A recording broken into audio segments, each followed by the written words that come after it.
What if I told you that the most dangerous person in any room isn't the one shouting, demanding attention, but the quiet one in the corner, the one who's been pushed too far? Stay with me. Because what Carl Jung uncovered about the human psyche will completely change how you view empaths, and why they are far more powerful than you've ever imagined. Jung believed that within every individual exists both light and shadow. Nowhere is this more visible than in the life of the empath, deeply feeling, often misunderstood and profoundly misjudged. Society often sees empathy as a form of softness, a lack of resilience. But Jung's work reveals something very different and far more profound. Most people don't realize this about empaths, but once you understand it, you'll never misjudge their silence again.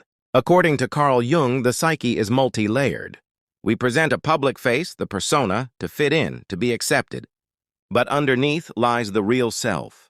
And when someone as emotionally intelligent as an empath is pushed to the edge and finally removes that mask, what emerges is not weakness, but raw, refined power. Empaths live in what Jung described as the tension of opposites. They feel intensely, yet contain that fire. They see deception with piercing clarity, yet continue to believe in human goodness. That's not delusion, it's what Jung called the transcendent function. The ability to hold two opposing truths in the same breath. But here's where things shift, and why narcissists should be wary. Jung taught that the most powerful individuals are those who have faced their own shadow and returned whole. For empaths, betrayal and manipulation force this journey earlier than for most. They are pushed into the dark before they're ready.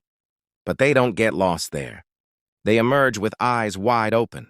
The narcissist sees an empath's compassion and assumes vulnerability. What they miss is the depth beneath. Jung knew that those who lead with their hearts often have the strongest inner architecture, because they've had to build it to survive. Now listen closely. This is the turning point. In Jung's theory of individuation, every person must eventually meet their authentic self. For the average person, this happens gradually, if ever. But for empaths who've been hurt, this journey speeds up drastically. Their pain acts as a spark, igniting what Jung called a psychological rebirth. Here's what most people completely miss. Emotional sensitivity isn't fragility, it's precision. It's high-level pattern recognition. Empaths don't just feel emotions, they analyze them, store them, and make sense of them. Every betrayal, every lie, every manipulation is logged, not out of vengeance, but as data. And when that data builds up to a certain point, that's when Jung's concept of the emergence of the self takes place, and it's unstoppable. Jung believed the most powerful transformations don't happen in peace, they happen in crisis. He called this enantiodromia, the tendency for things to flip into their opposite when pushed too far. The generous empath becomes immovable. The endlessly forgiving one becomes non-negotiable. But this shift doesn't create coldness. It births balance. True strength, Jung said, comes from integrating the shadow. It's not about losing kindness, it's about gaining boundaries. The empath still feels, but now they choose who deserves their compassion. Here's the most mind-blowing part.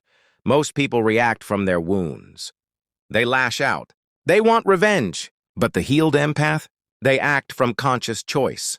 They don't need to destroy the one who hurt them, because they've already triumphed in the most important battle, the one within. Jung once wrote that the greatest victory isn't over others, it's over the parts of yourself that want to sink to their level. This is when the narcissist realizes they've miscalculated. Manipulators rely on one thing, predictability. They expect you to chase, to argue, to beg.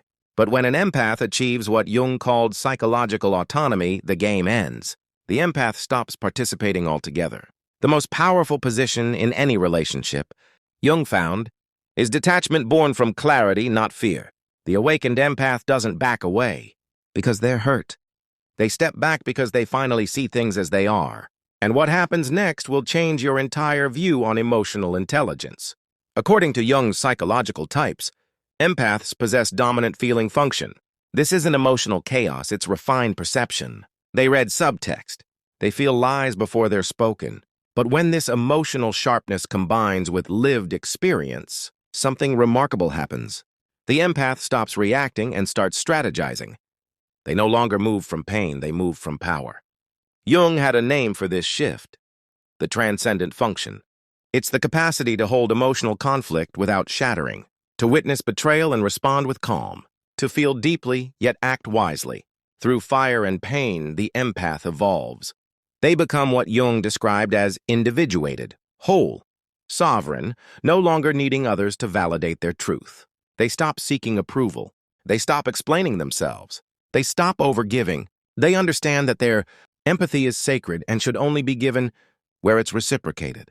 And this will send chills down your spine. Jung described a phenomenon called psychological mirroring. Empaths tend to reflect others' emotions back to them. But once they've been betrayed too many times, something shifts. They no longer reflect dysfunction, they reveal it. They see the manipulation clearly. They spot the pattern before it unfolds. And instead of absorbing it, they hold it up like a mirror. Not to hurt, but to expose the truth. And Jung said this clearly: truth is the most lethal weapon against deceit. Next comes what Jung called the return of the repressed. When someone denies their power for too long, it doesn't disappear, it builds, and then it rises. The empath doesn't explode, they decide. They don't argue, they act. They don't try to fix the broken, they walk away. This, Jung said, is individuation in motion. The shadow doesn't only hold darkness, it holds potential. For empaths, that includes the ability to say no, to stop rescuing, to set unbreakable boundaries. Integration doesn't kill their compassion, it hones it. They don't stop loving, they just stop loving carelessly. What emerges is the individuated empath, and they are unstoppable. Jung believed that the most dangerous people aren't those who act from unhealed wounds, but those who have turned their suffering into strength. The awakened empath fits this perfectly. They've seen the worst of human behavior, and they didn't become it. They understand manipulation because they've outgrown it. They don't distrust, they discern. They've gained what Jung called earned wisdom, and then comes the final evolution.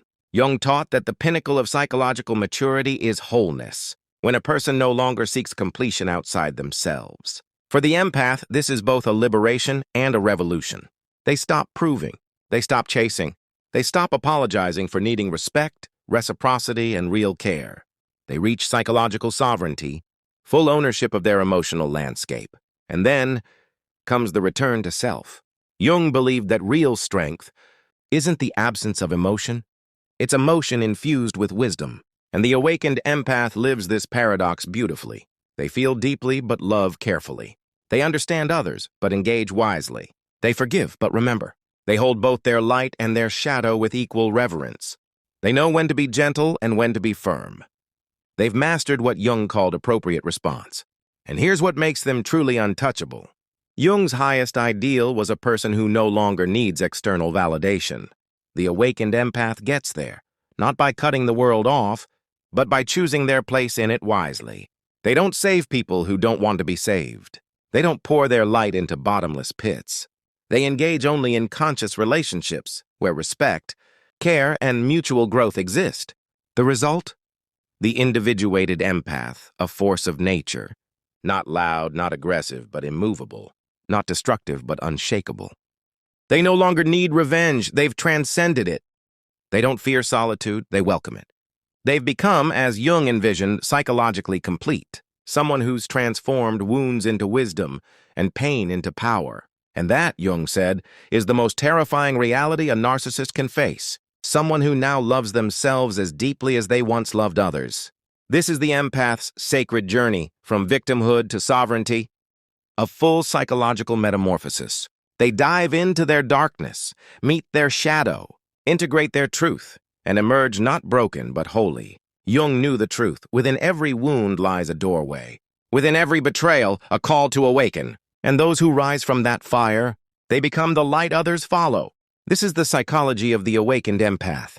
If this resonated with you, share it with someone who needs to hear it. And don't forget to subscribe for more depth-driven insights.